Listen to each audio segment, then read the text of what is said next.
Very good morning, Mr. Ranjit. Good morning. First of all, thank you. Thanks a lot for accepting my interview proposal. You're welcome. Please let us know about yourself and educational background. I studied in a residential school in Punjab where people were generally from agriculture background. So am I. And after that, I did my B.Com with statistics and did my M.B.A with HRM and marketing, major both, and a law graduate as well. But my business doesn't go with my education. After doing all that, I started a piggery farm. Okay, what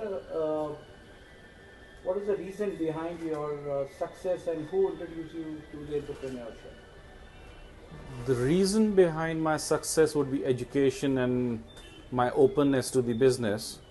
And the business was introduced to me by Mr. Ashok Malhotra from Kalanur, Haryana. What are the risks involved in entrepreneurship? Please let us know.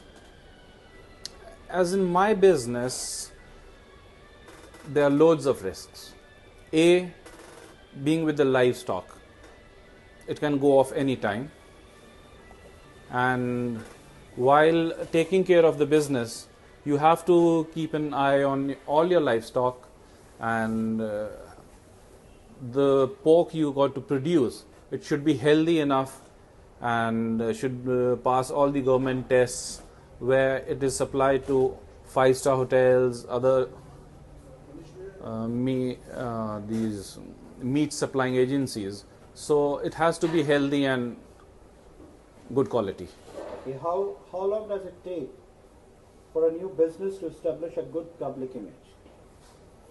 Any business which I am doing would take nothing less than 3 to 4 years to prove itself.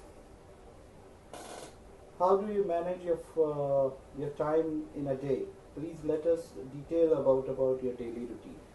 My business is a 24/7 because you have to take care of your livestock, your feeding, your breeding, and taking care of swine flu and precautionary measures. So it is a 24/7 job. When did you start the business? It's been 7 years now. What service or product you offer or manufacture, basically?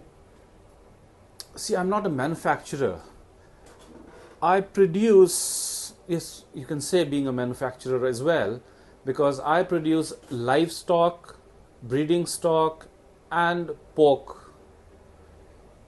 Okay, what is unique about your business?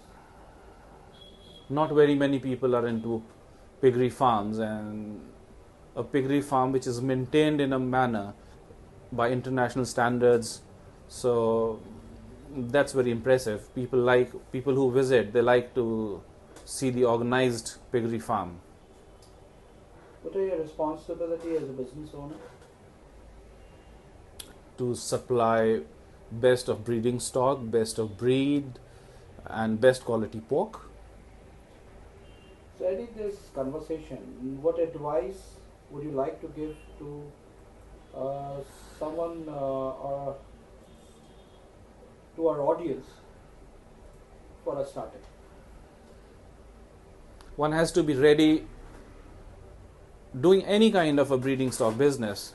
Maybe it's a poultry, dairy farm, kennel, or anything. You have to be ready 24/7 and be energetic to take up any time. You have to have dedicated staff with you. I've got 13 people who've been working for me for last roughly around 5-6 years. It was a smaller business earlier, so it's grown. I've got a stock of roughly 700 animals. So it's good. You have to have a very good team to be successful. Thank you so much, Mr. Ranjit.